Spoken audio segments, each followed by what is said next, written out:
Kublai pi baro kini gilong ki kubor bam takasngi. Ha kabia day ba kajing kentho kabalapan paudo MDC natura uba Bernard A. Marang halor kajingmi pateng thamai jong kajingwit Uranium Garo Hills. Umentri rang ba kajala Meghalaya u Conrad ke sangma ula ai jing pensyai kate kabenta. Umentri rang ba ula ong ba ke sorkar kamdun satia kanu kajing tim. La ne jing batai ka bapin I badan kanu kajing kenra ne jing ti Uranium Garo Hills.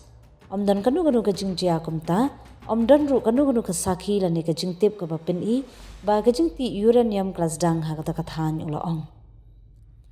Ukonrat kisang ma ula ong ru baginong mi khmat ki badan haki kadan nongkit kam bakrau, kimdei ban penpau jing kentho kram dadan kajing shisha. Kinong yalam ki badai ban nong ki bakit kli kimdei ban penmi jing kran tang namar ban yo jing shong nong rim ha kabor pait ba. Ladadun jing jia shisha ngi sngodei baun ai ya kajing tip bat kasaki.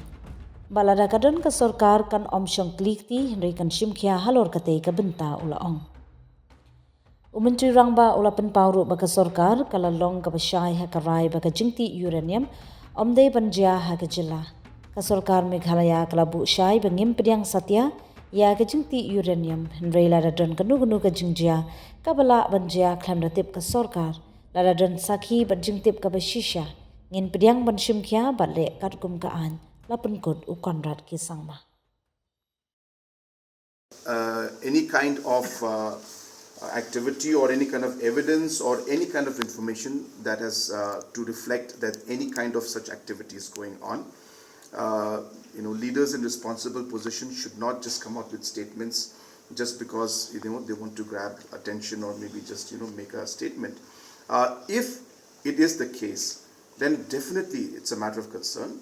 And if it is so, let them come out with the details and the proof. And definitely, if there is any such problem that's happening, Government of Meghalaya will be the first one to act on it. I have made our position very clear that we are very firm that uranium mining should not take place.